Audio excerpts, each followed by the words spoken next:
Now, when Jesus came into the district of Caesarea Philippi, he began asking his disciples a great question.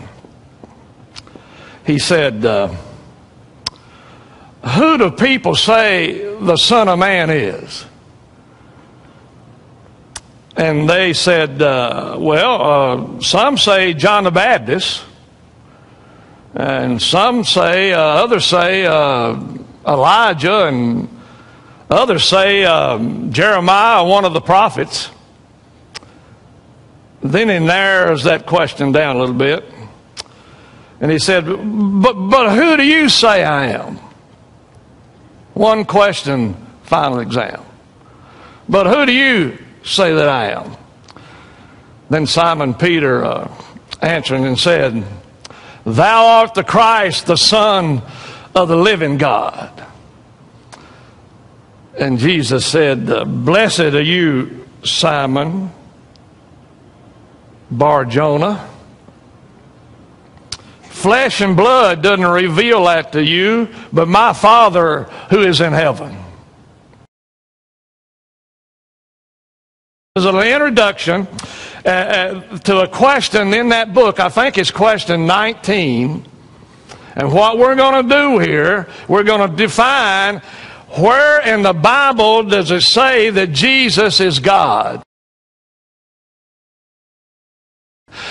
I'm like a lawyer building the case, and I'm defending the fact that Jesus is God. And here's my first witness, Thomas. Here's something I just learned in my little study yesterday. I think I got this from John MacArthur.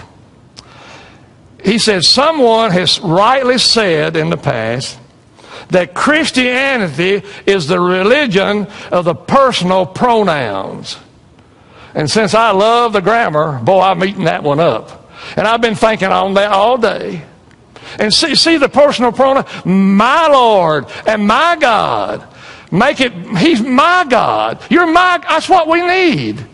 The truths Dr. Stanley has said before, I've written it down. You've written it down too. He said there are 40,000 plus promises in this book. 40,000 plus. A lot of them repeats. 40,000 plus promises in this book. And what we need to do is grab onto those promises and make it ours. Heaven is my home. The Lord is my shepherd. Make it yours. My little son, he's trying to teach him speak, and he said, we all ought to be of Mary. What? Well, when Mary saw Jesus in the garden, she just clung to him. She wanted to stay with him. She hugged him. He said, in the King James, he said, don't touch me. That's not a good rendering. It's, you can't hold me here, Mary. He said, my little boy said, we all ought to be of Mary. That's good. But make these truths yours. He's my Lord. He's my God. That's one. Let's keep going. Now we're going to bring Paul. I'm just stringing him up here. Titus. Now we're in Titus. Looking for. Let me stop there. That is like you're on your tiptoes and can't wait to see what's coming over the hilltop. See, that's underneath that. It's a great expectancy.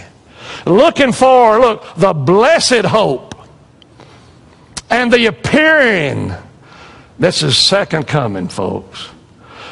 Of the glory. That's all of God's attributes enrolled in. When you see the word glory, that's the Shekinah glory. That's all of God's attributes rolled into one thing. But of the Son, that's Jesus, He, that's God, says. So God is talking about His Son, His boy. And watch these four words in the red. Thy throne, O God. Folks, if you just get one verse from this Bible conference, if that's the only verse you get, you got a tsunami. Now Jesus is going to call himself God. If I was a lawyer, which I'm trying to play here tonight, and look at all the evidence I'm bringing, eyewitnesses, I'm bringing up, I got an airtight case. Here's Jesus. He said, I and the Father are one, not two. And he said, he who has seen me, he's seen the Father. Look at that. Folks, you stack these verses. And you got a chain. You got a chain of verses. The one question final exam, who's Jesus? I'm loading your wagon with verses. Perfect birth, virgin born. Jesus was perfect life, sinless.